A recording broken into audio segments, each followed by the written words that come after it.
right, let's dive in, shall we? Today, we're tackling child and adolescent psychopathy. Yeah, interesting.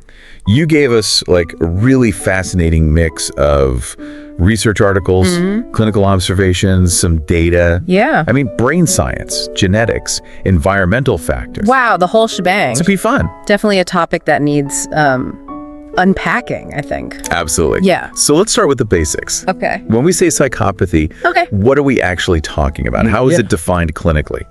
It's a good question. I think a lot of times Hollywood portrays psychopaths as, you know, these cold, calculating criminals. Right.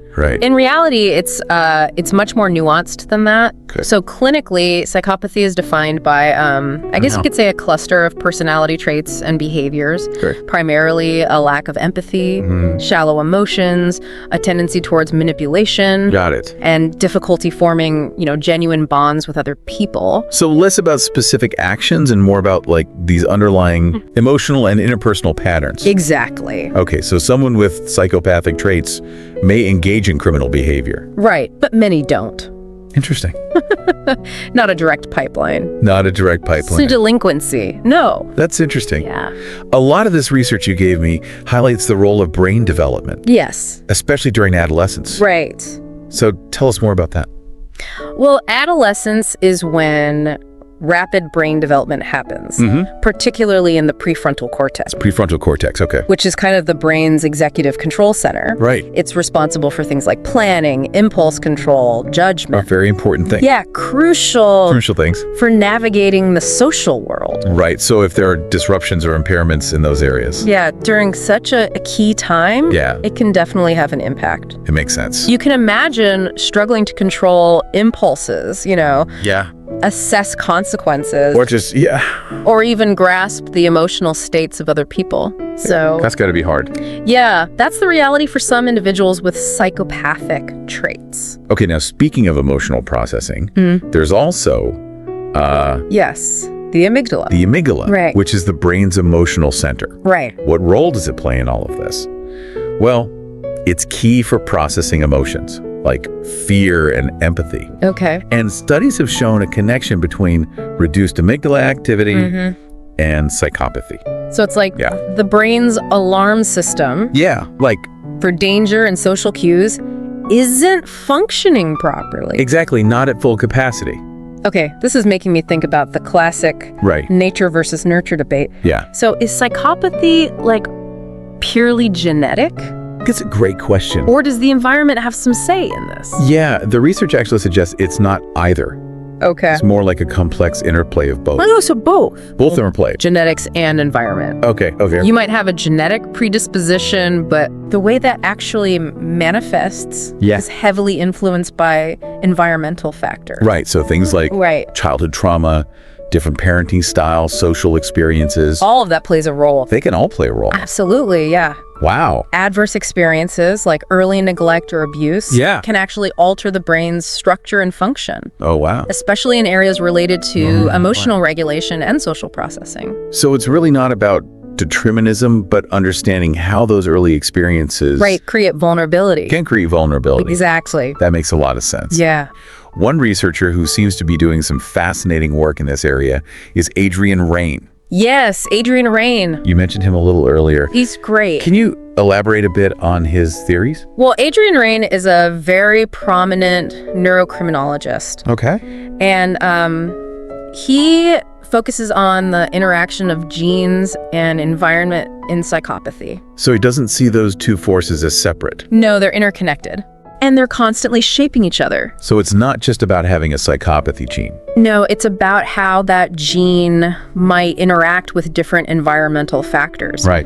His research has shown that certain genes might increase susceptibility to developing psychopathic traits, but only if specific environmental triggers are present. So they may not develop those traits if they have, let's say, a supportive upbringing. Exactly. That makes a lot of sense. Yeah, it's really interesting work. It goes beyond just identifying a gene. Right. It delves into the complexity of how it plays out Exactly. in real life. Yeah. One of his key findings has to do with something called autonomic fear conditioning. Yes, that's a big one. What is that exactly? It's basically the ability to learn to associate certain cues with danger. Okay. And Raine's research has shown a link between early deficits in this area Interesting. and the development of psychopathic traits later on. So then someone with like impaired fear conditioning. Yeah, they might not develop the same sense of like apprehension or anxiety. When faced with, potential consequences. Exactly.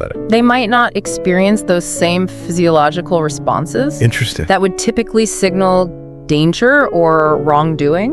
So that could be why. It could, yeah. Some individuals with psychopathic traits engage in, risky or harmful behaviors. Risky, yeah. Because they're not fully grasping. They don't fully grasp the potential negative outcomes. That's really interesting. That helps explain a lot of behavior. We're starting to unravel how biology and experience really intertwine. It's a multi-layered puzzle. Yeah, for sure. And there are many pieces still to uncover. It's fascinating, though. It is. And we came across some interesting stuff about the neurotransmitter oxytocin. Oh, yes. Sometimes called the love hormone. Right. What's its connection to the amygdala and psychopathy? Well, oxytocin is involved in all sorts of social behaviors like bonding, trust, empathy, recognizing emotions in others. And there's evidence that disruptions in the oxytocin system could play a role in the emotional detachment. Got it. And social difficulties. That are seen in individuals with psychopathic traits. Right. So then, if oxytocin is involved in those positive social connections, could disruptions in its function lead to a lack of empathy? It's a possibility. Or difficulty forming those meaningful relationships? It's definitely being explored. That makes sense. Think of it like this. Okay. If oxytocin is the glue that helps us connect with others, on an emotional level, disruptions in the oxytocin system could actually weaken those bonds. So that would lead to the social disconnect often observed. That makes a lot of sense. It helps us move beyond just labeling behaviors. Right. And we start understanding those potential neurological underpinnings. That's a really helpful analogy, for sure. One more thing before we get too deep into the neurochemistry. Mirror neurons. Ah, yes. Fascinating. Could you explain what those are? So mirror neurons are specialized brain cells that fire both when we perform an action and when we observe someone else doing the same action. So they allow us to, quote unquote, mirror others' behavior in our own minds. That's cool. It helps us to understand their intentions. That's really interesting. And their emotions. So it's like our brains are simulating the experience of others. Exactly. Wow. They're thought to be crucial for empathy. And social understanding. Imagine you see someone, get their finger pricked. If your mirror neurons are functioning well, you'll wince. As if you felt the prick yourself. That's why. But if they're not firing as they should, then you might not register that pain or fully grasp the other person's emotional response. So there's like a disconnect. Exactly, and that can lead to difficulties understanding and responding appropriately in social situations. And research suggests a connection between mirror neuron dysfunction and psychopathy. Exactly. Okay, so studies are exploring that individuals with psychopathic traits may have these impairments in their mirror neuron system, which could then contribute to that characteristic lack of empathy. Like their brains aren't fully reflecting back the emotional states of others. That's really making it harder to connect on a deeper level. It's like they can't see what other people are feeling. Okay, so we've talked about brain areas, neurotransmitters, specialized cells, like mirror neurons. We're getting into it. This is all pointing to a very intricate picture. It is. Of child and adolescent psychopathy. But what does this mean for how we actually understand this condition? Well, it tells us that it's not simply a result of, bad parenting. Or a conscious choice to be bad. There are real measurable differences in brain structure and function that contribute to these patterns of behavior. It really challenges that simple, good versus evil Totally. It's very black and white. Yeah. And that's not what this is. So it's really about moving beyond those stereotypes and recognizing that psychopathy is a complex condition. With biological underpinning. That makes sense. And I think that understanding is crucial. Absolutely. For developing any sort of effective interventions. For sure. Or support systems. Yeah. If it's rooted in brain development. Right. It also raises all these questions about, the possibility of change treatment, especially when the brain is still so malleable. During adolescence. Yeah. The research is still evolving. Yeah. But it suggests that while some core features of psychopathy might be relatively stable, certain aspects can be modified with targeted interventions. So it's not about curing psychopathy, it's about helping them manage their traits. It's skill building. And make more pro-social choices. Exactly. You can teach coping mechanisms, emotional regulation strategies, and even enhance social skills. That sounds promising. It is promising. It's about supporting healthy development. And maximizing their potential. Exactly. For positive change. Yeah. But what about the individuals who do engage in harmful or even criminal behavior? That's where things get tricky. Yeah, I was going to say. Yeah. It's ethically challenging. How do we balance compassion and rehabilitation with this need to protect society? It's a delicate balance. Yeah. Between punishment and rehabilitation, we need to hold individuals accountable for their actions. For sure. But also recognizing that there's potential for growth and change. It's not a one-size-fits-all approach. Not at all. So we need a system that takes into account a multifaceted approach. Both public safety and individual well-being. Exactly.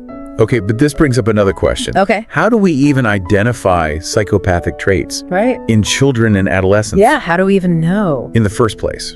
It seems very subjective. It is very subjective. Open to it requires a high level of expertise. Interpretation and bias. Exactly. It involves a combination of clinical interviews, behavioral observations, and even specialized assessments to measure those core psychopathic traits. So, is there a risk of overdiagnosing? There's a huge risk. Or mislabeling typical teenage rebellion? Oh, for sure. As psychopathy. I mean, adolescence is all about pushing boundaries, right? Yeah, totally. Experimenting. Yeah. Figuring things out. Yeah, that's why it's crucial. So how do we differentiate? To involve clinicians who are experienced, who understand child and adolescent development. Right. So it's not about just labeling every rebellious teen. Right. It's about recognizing patterns of behavior that are persistent, pervasive, and cause significant impairment in their lives and the lives of others. So not just the presence of certain traits, but like the severity. Exactly. Frequency. The impact. We're looking for a constellation of factors. It's not just one. Yeah, not a single checkbox. Right. And it's essential to rule out other explanations for their behavior. Absolutely. Like trauma, mood disorders. Substance use. It requires a very, very comprehensive assessment. It really highlights how important it is to move away from those simple labels. And really embrace the nuances. A more nuanced understanding of child and adolescent psychopathy. Totally. We have to see the individual beyond the diagnosis. The person behind the label. Recognize their potential for both harm and for growth. Absolutely. Fostering a society that promotes understanding, responsible intervention, and support for those affected. It's about recognizing their humanity, not just their pathology. It's not a pathology. And realizing their stories are still being written. Beautifully said, the potential for change. It's hopeful. Yeah. That's hopeful. Even in the face of challenging circumstances. This has been truly eye-opening. It has. I'm starting to see psychopathy less as this fixed personality type, more as a spectrum of traits that interact with biology, environment, nature, nurture. Yeah, that's a great takeaway. It's really about moving beyond that good versus evil narrative and embracing the complexity. Yeah, human behavior is complex. Yeah, for sure. It's rarely black and white. Right. Especially when talking about developing minds. Especially then. And even within this population, there's such a wide range of individual differences. Absolutely. Yeah. So not every child or adolescent with psychopathic traits will follow the same path. It's hopeful. Which is really hopeful. It is. It means there's room for sure for intervention, redirection, positive outcomes. We can make a difference. That's a good way to, If we approach this issue with knowledge, compassion, and a willingness to invest in early support and evidence-based treatment. Evidence-based. Okay, so we're wrapping up. What's the one message you want to leave the listeners with? Well, child and adolescent psychopathy, it's a very complex and challenging topic. It is. But it deserves our attention and understanding. For sure. So by separating myth from reality, embracing scientific insights, and fostering a compassionate approach, we can create a society that supports both individual well-being and public safety. It's about creating a future where knowledge guides our actions. Exactly. And empathy shapes our responses. Beautifully said. Beautifully said. Yeah. That's perfect. That's a great place to leave it, I think, for now. Until next time, keep those minds curious and those hearts open. Stay curious. We'll see you on our next deep dive. Sounds good. Yeah, it really is fascinating. It is. Going through all this research, one thing that really struck me was this concept of callousness. Yes. As a, key trait in psychopathy. Right. What exactly does that look like in, children and adolescents? Right. And how is it different from just, typical childhood insensitivity?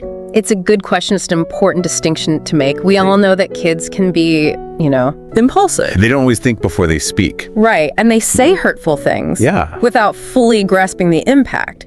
Yeah. But callousness is really about something much deeper. Okay. A persistent lack of concern for others' feelings or well-being. So it's not just a fleeting moment of thoughtlessness. It's a pattern. Okay. It often manifests as a disregard for rules, lack of remorse for wrongdoing, and tendency to kind of manipulate or exploit others. For their own personal gain. Yeah, exactly. Wow, that's pretty alarming. It can be. When you think about those traits playing out, especially in those environments. Or a family. Yeah, parents, teachers, even peers might struggle to understand why a child seems so indifferent to the consequences of their actions. To how other people are feeling. Yeah, or the feelings of those they hurt. Right. Right. So this makes me think about early intervention. Early intervention is key. If we notice these traits in childhood, the sooner the better. Can we intervene in a way that really promotes positive change? That's the hope. Early identification is really what we're aiming for. So what might those strategies look like? Well, it depends. Are we talking about It's often a combination of approaches. Traditional therapy, but there are also specialized therapies that focus specifically on social skills training, empathy building exercises, even addressing those cognitive distortions that might contribute to callous behavior. You mentioned cognitive distortions. Yeah. Can you elaborate on those a bit? Sure. So cognitive distortions are basically biased or irrational thought patterns that influence our perceptions and behaviors. So for example, a child with callous traits might have a distorted view of social interactions. Maybe they see themselves as always. Right. They're superior to others? Yeah, they're superior. Which would then justify their manipulative actions. Yeah.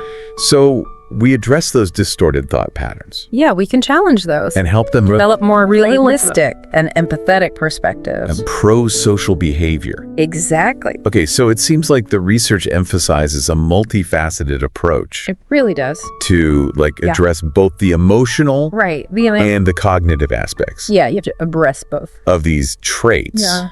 But what about the role of parents and caregivers? Caregivers. How can they best support a child or adolescent? Yeah, what can parents do? Who's exhibiting these behaviors? Parents and caregivers play a crucial role.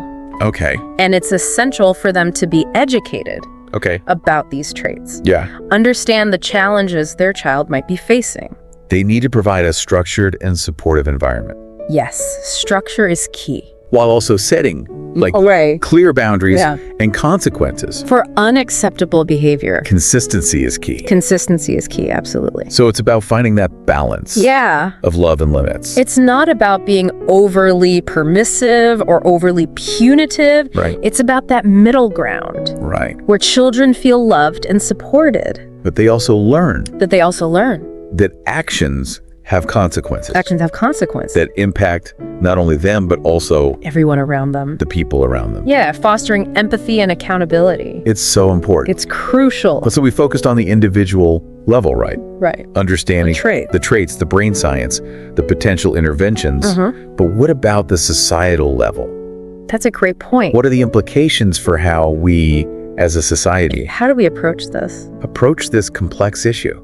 Yeah, that's a crucial question. Yeah. On a societal level, it's all about fostering understanding. Right. And promoting early identification. Right. We need to educate teachers, law enforcement, the community, everyone about these traits. Yeah. How they might manifest in young people. So we need to move away from the fear-based narrative. Stigmatizing narratives. That's so harmful. And adopt a more informed and passionate approach. Absolutely. Because these children they're not inherently bad. Right?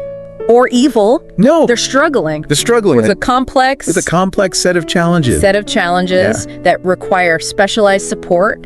For sure. And early intervention. Early intervention is key. Absolutely. Yeah, the sooner we can identify. The sooner we can address these traits. The better the chances of fostering positive change. Absolutely. Okay, so shifting gears a little bit. Okay. I want to go back to something we talked about earlier. Yeah, the role of genetics in psychopathy. Right. The research you gave me really delves into some interesting findings. Yeah, the genes. About specific genes that might be involved. Can you shed some light on that for us?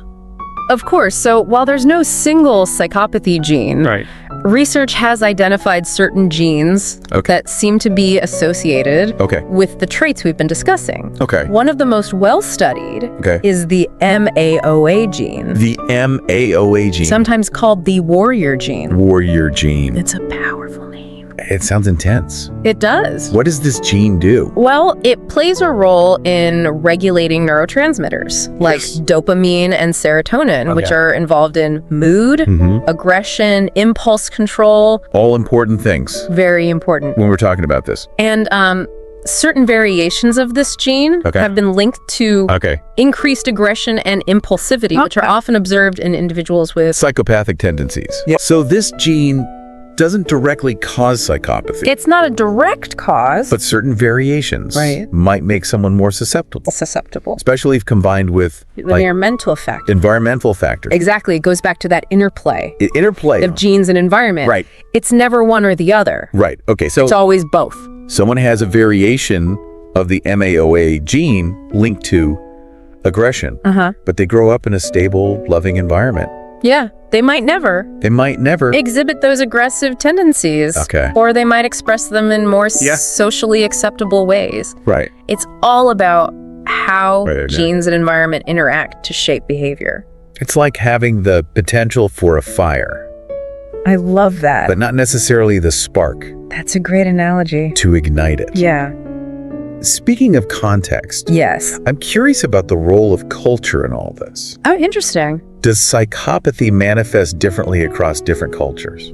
That's a fascinating question. Yeah. And one that researchers are still exploring. Right. But there's definitely evidence that the expression of psychopathic traits can be influenced by cultural norms and values. Can you give us an example of how that might play out? Sure. So in some cultures, assertiveness and a lack of outward emotional expression might be seen as positive traits associated with strength and leadership. In other cultures, those same behaviors might be viewed as callous or insensitive.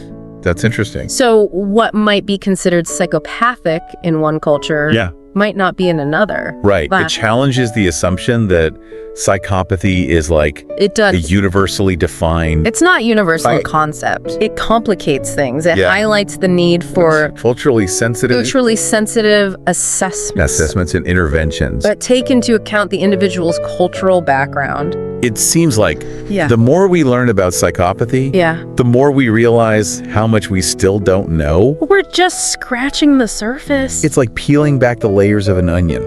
I love that analogy. Only to find more layers beneath. Yeah, it's true. Okay, so one more aspect of the research I want to touch on. Okay. The link between psychopathy and antisocial personality disorder. Okay. Are those the same thing? That's a great question. Or is there a distinction? So that's a common point of confusion. Yeah, I can see how people would get them confused. Yeah, but they're not the same thing. Okay. Psychopathy is a personality construct. Okay. A cluster of traits, while antisocial personality disorder is a clinical diagnosis. Okay. Outlined in the DSM. So someone could have psychopathic traits. Yes. But not actually meet the criteria. Not meet the criteria for antisocial personality disorder. Okay, got it. Exactly. So antisocial personality disorder. Yeah, it requires a history. Requires a history of significant behavioral problems. Often beginning in childhood. And continuing into adulthood. Yes. Characterized by a pervasive pattern of, disregard for... Violation of the rights of others. Got it. Yeah. So all individuals with antisocial personality disorder might exhibit some psychopathic traits. Yes. But not all individuals. With psychopathic traits, we'll have antisocial personality disorders. Psychopathy is this broader category. Got it. And antisocial personality disorder is more specific. Okay, that clarifies things. Good. There seems to be a real need for, clear information. Clear, accurate information about these conditions. Absolutely. The more we understand, the better equipped the better to develop, effective interventions and support. Yeah, support systems. And to create a society that approaches these issues with compassion. With compassion and understanding. Yeah. Rather than fear and judgment. Absolutely. It's about moving beyond the stereotypes. Yeah. And recognizing the human beings behind these complex diagnoses.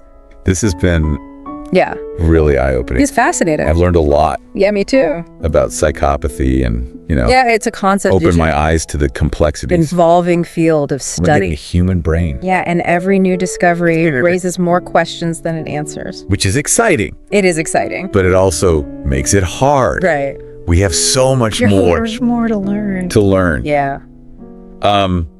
I think it's time to take a short break. Okay. When we come back. All right. We'll delve into, the implications. Of all this research. For the future. For the future of treatment and intervention. For children. Okay. And adolescents. Sounds good. With psychopathic traits. Stay with us.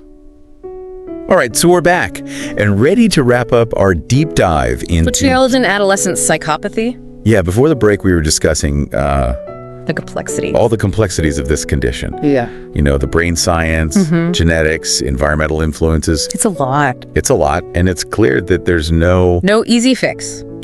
No magic bullet. Yeah. But, doesn't mean we should give up hope. Right, exactly. So let's talk about the future. Okay. What are the implications of all this research for, treatment and intervention? Yeah, that's the million-dollar question. It is. And the answer, as with, most things, human behavior. Right. It's nuanced. Complicated. Multifaceted. We're not at a point where we can just cure psychopathy. Right. But the research is telling us that we can make a difference. Okay. Especially if we intervene early and strategically. Okay, so what does that actually look like? In practice, what kind of interventions are showing promise? What's working? Well, there are several approaches gaining traction. Okay. One is parent-child interaction therapy. Okay, parent-child interaction therapy. All which focuses on strengthening that parent-child bond.